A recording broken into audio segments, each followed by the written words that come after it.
Cuando hablamos de los adultos, ¿realmente estamos interesados en los adultos? ¿Pero qué papel tienen los adultos en la sociedad nuestra? Podemos decir, no, hay que educar a los adultos y hay que alfabetizar a la gente. ¿Y para qué? Fíjense la pregunta terrible que me estoy haciendo ante ustedes. Porque no se trata solo de educar a los adultos, ni se trata simplemente de alfabetizar. Se trata de saber para qué lo alfabetizo y para qué lo educo. ¿Qué lugar le voy a dar yo en la sociedad a esa gente? Ese es el problema. Porque fíjense cuáles son las consecuencias. Imaginémonos que se mejoren las tasas de alfabetización, que se mejoren las políticas de educación de adultos. ¿Cuál es el resultado previsible? El resultado previsible es obvio, es tener una masa creciente de personas calificadas. Calificada por lo menos en el sentido que va a tener información, va a tener mayor capacidad de manejar ideas. Ya. Imaginemos esa masa humana frente a la sociedad. Comienza a demandarle cosas a la sociedad. Comienza a exigirle. No educación ya, sino empleo, inserción. ¿Me explico? Es decir, son cosas más o menos de... Entonces ahí viene una gran tensión. ¿La política económica es capaz de responder a esas necesidades? Lo que sí es decretal es la preocupación de que las políticas de educación, incluyendo las de alfabetización, sean articuladas de alguna manera con otras políticas sectoriales, fundamentalmente las económicas y las sociales. Ese es el dilema nuestro en este momento. ¿Cómo las articulamos? Los modelos de articulación pueden ser múltiples, podrían ser muy diferentes. Yo podría decir, por ejemplo, que la experiencia del Brasil, si la comparo con la experiencia de Chile, es diametralmente opuesta. Es decir, aparentemente el modelo es el mismo, aparentemente el modelo económico es el mismo, pero las decisiones de los gobiernos han sido muy diferentes en términos de cómo articular las políticas educativas con las políticas sociales y con las políticas económicas. En el caso del Brasil comparado con la de Chile, es decir, en Chile evidentemente hay un gran retraso en ese sentido. Y ustedes lo están viendo ahora en estos días, los movimientos estudiantiles universitarios. Los movimientos universitarios en este momento en Chile tienen que ver con la exclusión del producto de las universidades de la estructura económica.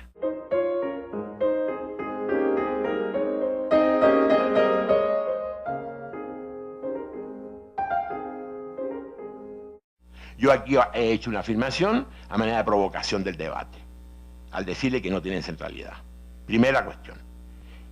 Esta centralidad supone darle a las políticas educativas el rango de políticas de Estado. No la tienen, pero sí las tienen las políticas económicas, que se van heredando de un gobierno a otro.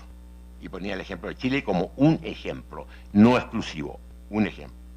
Segunda cuestión, ¿cómo se está resolviendo el problema del concepto mismo de formación?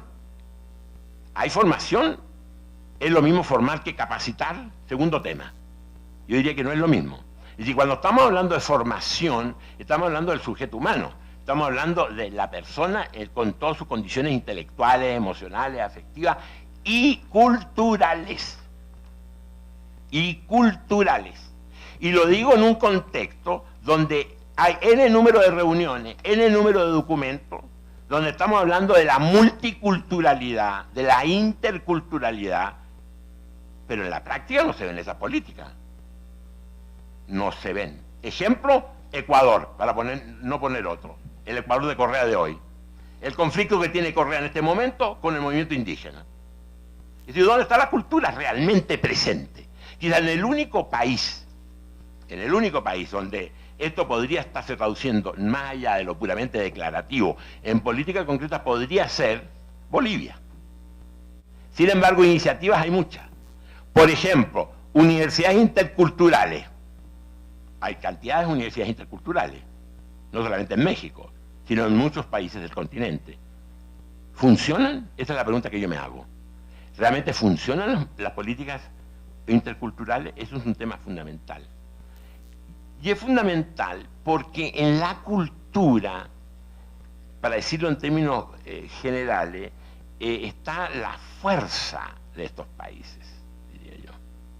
Está la fuerza de estos países, esa fuerza que ustedes la ven en su literatura, en su pintura, en su folclore, en la música popular. Hay una fuerza cultural impresionante y esa fuerza cultural que es muy propio de todos los países de este continente no pareciera tener ninguna presencia en los modelos del llamado crecimiento económico global.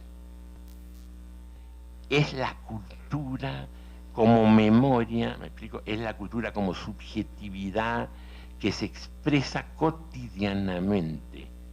Si esa subjetividad, esa idiosincrasia, por decirlo en una palabra, que es no solamente ideológica, no es solamente una mentalidad, como dicen los historiadores, sino que también es un estado de ánimo, un estado de ánimo. Si eso no se recoge en la política educativa y se imponen modelos que dizque que son los mejores, porque dizque que son los que capacitan mejor para que el país pueda competir, no estamos educando.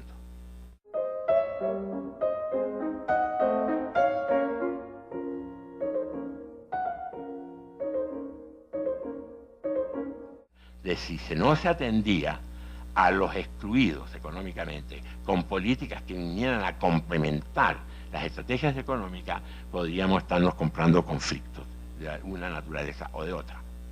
Ahora, esto del problema del conflicto, evidentemente es un punto en sí de análisis. Yo aquí no estoy haciendo ningún análisis apocalíptico, sí, porque el conflicto no necesariamente es, como se conoció años atrás, el conflicto no necesariamente se expresa. El conflicto puede no expresarse, fíjese usted, y esto para un educador es muy importante, en una conflictividad explícita, o en una confrontación explícita, en un antagonismo explícito. No, a lo mejor esa sería la mejor forma de darse el conflicto.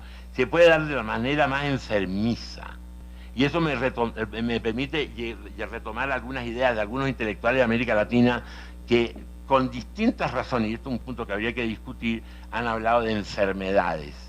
Continente enfermo, con ciertas cargas ideológicas, por supuesto, y es de que este descontento y esta conflictividad se exprese de manera corrosiva, que se exprese en descomposición social, que se exprese en apatía, que se exprese en irresponsabilidad, para no hablar de delincuencia de todo tipo.